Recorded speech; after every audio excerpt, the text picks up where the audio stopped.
把一车石头拼起来做一个假沙，会是一个什么样子呢？哦吼，陈师傅开挖机，只开辣挖机。今天是我今年以来起得最早的一次，到底是做什么事情让我起得这么早呢？请大家接着往下看。今天我们要干的事情啊，就是拼一座假沙。5点多钟就要起床，6点钟就要从家里面准时出发。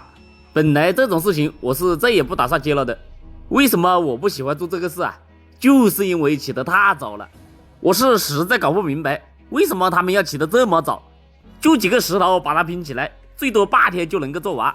可我每次接到这个事，他们总是5点多钟就打我电话要我起床。要不是今天这个东家呀，他是我一个朋友，不然这个事情我就没接了。早餐也没吃，我就拖着挖机往工地那边出发。具体是在哪个位置干活我也不清楚，所以我那个朋友啊，他就在半路等我，就是前面这个皮卡车。他接到我之后就在前面给我引路，从这里我们就要右转到一条小路上面去。这条路它没有打水泥路，中间高两边低，路非常不好找。我拖车这么高的底盘都刮了几下，好不容易爬上一个坡，又有一个很长的下坡。我也真的是服了，为什么这整条路都是这样的，中间高两边低？你们说找这条路的司机是不是都是一个教练教出来的？好在前面这里啊又是水泥马路了，装石头的吊车已经在这里等了我们1个多小时了。快到目的地的时候，这里有根线挂到我挖机上面了，还好我的拖车上面并用了这个塑料绑带，让石匠师傅把这些通信线好好的绑一下，这样我的挖机就可以顺利通过了。从家里到干活的地方啊，开了将近8个小时才到。我那个朋友他知道我没有吃早餐，所以就给我打了个包，带了个早餐。既然他们早餐都给我准备好了，那我肯定就要吃完再干活。反正都等了我这么久，也不急着这个几分钟吧。我平时都没怎么吃早餐的，今天吃这个早餐呀，是觉得特别香。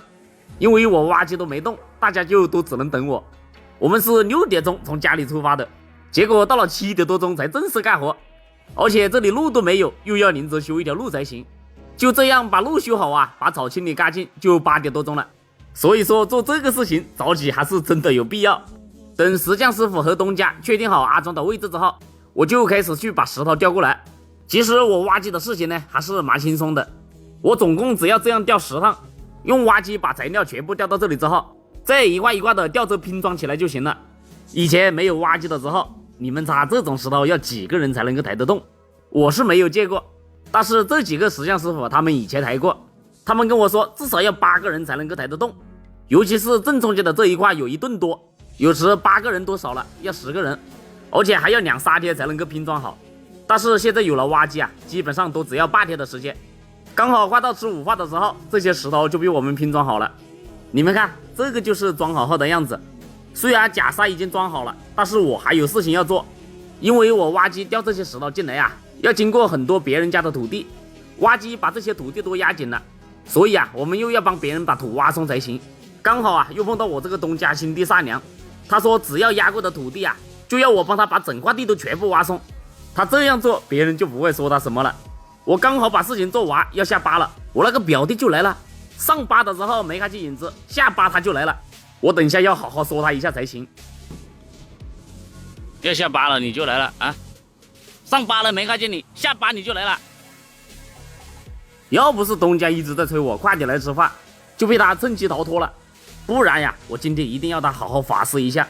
干活的时候没有看见他，别人要吃饭他就来了。1个人干活2个人吃饭，我都有点不好意思了。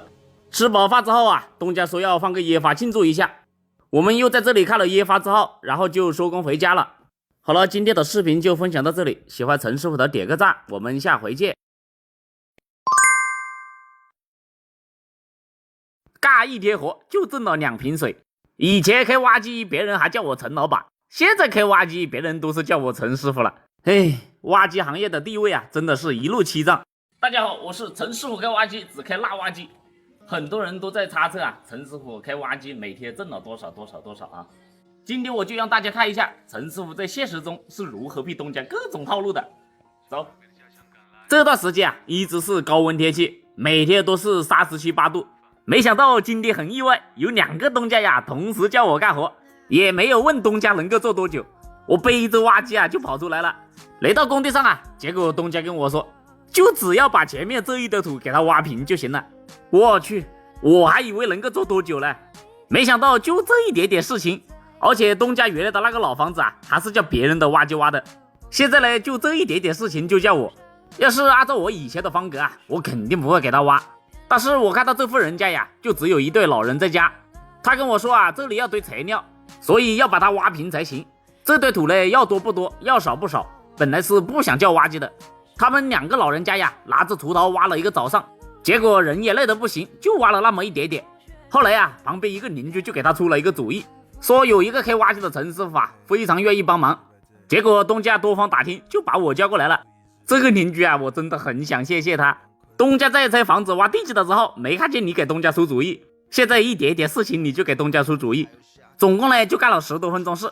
东家说辛苦了，就拿了一瓶饮料给我，还跟我说啊，等他房子建好的时候，以后要用挖机就只叫我。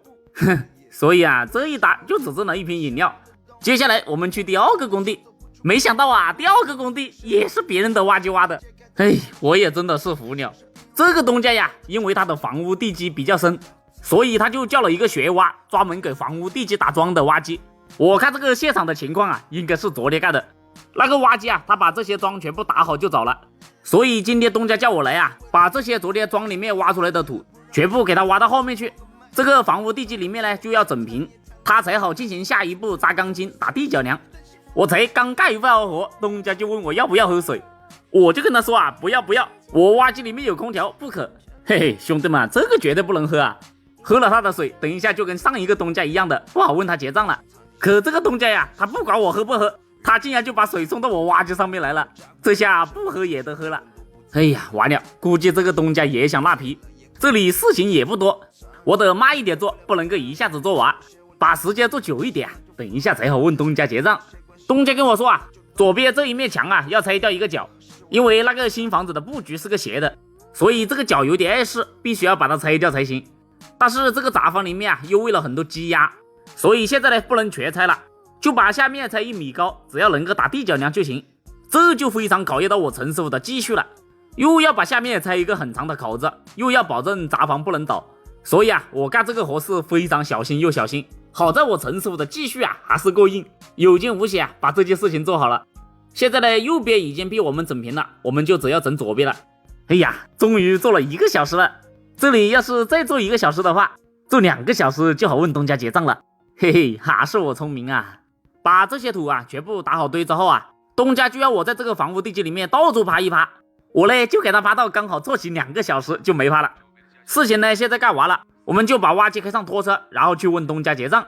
可没想到啊，东家跟我说打完地脚梁之后他还要回点土，所以呢他就要等下一次干活一起结给我了。所以我就天天盯着东家，从他给地脚梁绑钢筋啊装模啊，然后到打好地脚梁，整整过去10多天了，一点动静也没有。你们说这个东家不会是又要放我鸽子了吧？干一天活就得了2瓶水，我陈师傅真的是太拿了。